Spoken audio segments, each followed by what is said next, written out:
خلي بالك علشان الشهور والأيام اللي احنا فيها واللي جاية مهمة جدا.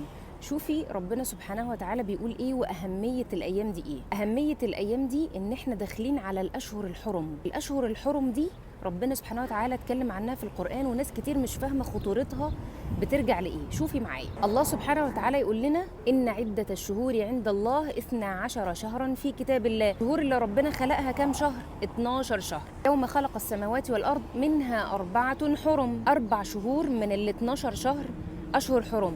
خدي بالك الحاجات دي مهمة جدا، احنا مسلمين فلازم المعلومات دي تكون عندنا مهمة جدا. 12 شهر في السنة منهم 4 شهور حرم. هنقولهم دلوقتي يعني ايه حرم. طب ايه هم ال4 شهور الحرم؟ احفظيهم معايا كده، 3 ورا بعض وواحد لوحده. هم ال3 اللي ورا بعض بيبدأوا من شهر ذي القعدة. ذو القعدة وذو الحجة، وبعدها أول شهر في السنة اللي بعدها اللي هو شهر الله المحرم. ذو القعدة، ذو الحجة، والمحرم. ادي 3 شهور ورا بعض. طب اللي لوحده، الشهر اللي لوحده هو شهر رجب. ناس تقول حرم فيها القتال والكلام ده كان ايام زمان فخلاص الحكم راح. لا، الاشهر الحرم ليها خطورة اكبر، وهي ايه؟ وهي ان بتعظم فيها السيئات. خدي بالك يا حبيبة قلبي، من رحمة رب العالمين سبحانه وتعالى ان الحسنات تضاعف. ربنا سبحانه وتعالى يجازينا عن الحسنة ب10 حسنات، والله يضاعف لمن يشاء. سيئة لا، فالسيئة واحدة بس، لكن الحسنات بتضاعف بعددها.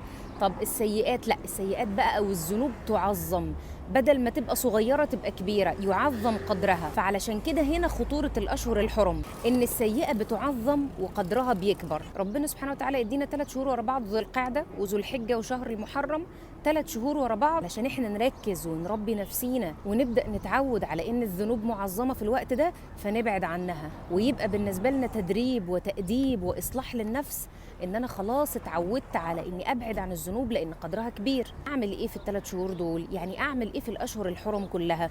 حاولي تدربي نفسك لازم على الابتعاد عن السيئات، لأن قدرها معظم عند رب العالمين في الأشهر الحرم.